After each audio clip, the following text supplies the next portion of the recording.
بھائی پوچھ رہے ہیں غیر عالم دین اگر دلیل سے بات کر رہا ہے تو فتویٰ لیا جا سکتا ہے؟ ہم کہیں گے کوئی بھی آدمی لا تقف ما لیس لک بہ علم ان السمع والبصر والفؤاد، باقاعدہ اگر علم ہے، کسی سے آپ نے پوچھا ہے بڑے عالم سے کوئی مسئلہ اور بین ہی وہی مسئلہ بھائی کا ہے تو آپ بتا سکتے ہیں، بتانا واجب ہے۔ اس کے علاوہ بیٹھ کر کے فتویٰ دینے لگیں جو چیز نہ معلوم ہو تو بہت بڑے گناہ کی بات ہے۔ اس کی دلیل اس طرح ہے کہ پیارے رسول صلی اللہ علیہ وسلم کے پاس مالک بن حویرث وغیرہ کچھ لوگ آئے اور صرف 20 دن بیٹھے وہ پیارے رسول کے پاس، نوجوان تھے۔ پیارے رسول نے کہا اب جاؤ تم۔ پیارے رسول کی صلات پڑھ رہے تھے، آپ سے علم سیکھ رہے تھے، جو کچھ وہاں پورا علم حاصل نہیں ہوا، لیکن اس کے باوجود پیارے رسول نے فرمایا اذهبوا الى اهليكم وكونوا فيهم، اپنے گھر والوں کے پاس جاؤ، وہیں رہو، وعلموهم، ان کو سکھاؤ جو کچھ تم نے سیکھا ہے۔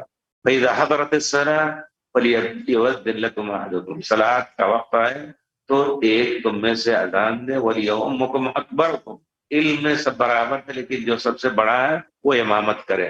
تو یہ ہے اصل اس بات کا کہ کسی کو بھی اگر مسئلہ صحیح معلوم ہے دلیل سے تو بتا سکتا ہے کہ ہمارا واقعہ ایسے ہی تھا اور ہم نے فلاں عالم سے پوچھا ہے، جو عالم موضوع پہ ہیں، تو انشاءاللہ یہ نقل کر سکتا ہے۔ فتویٰ نہ دے، نقل کرے کہ ایسا ہوا ہے، لیکن عام طور پہ بیٹھ جائے الٹی سیدھی باتیں کرنے تو قیامت کے دن بڑا سخت حساب اس کا ہوگا۔ اللہ پر افطرا باندھنا ہو جاتا ہے۔ ومن اظلم ممن افترى على الله كذبا، ابن قیم رحمۃ اللہ نے ایک کتاب لکھی ہے اعلام الموقعین، بڑی اچھی باتیں اس میں کی ہیں کہ مفتی اللہ کی طرف سے دستخط کر رہا ہے، موقعین توقیع کر رہا ہے، تو یہ سوچنا چاہیے کہ صحیح کر رہا ہے بات یا غلط کر رہا ہے، صحیح فتویٰ دے رہا ہے۔ اس وجہ سے حدیث کو چھوڑ کر کے کسی مذہب کے مطابق فتویٰ دینا یہ بھی ایک چیز ہے۔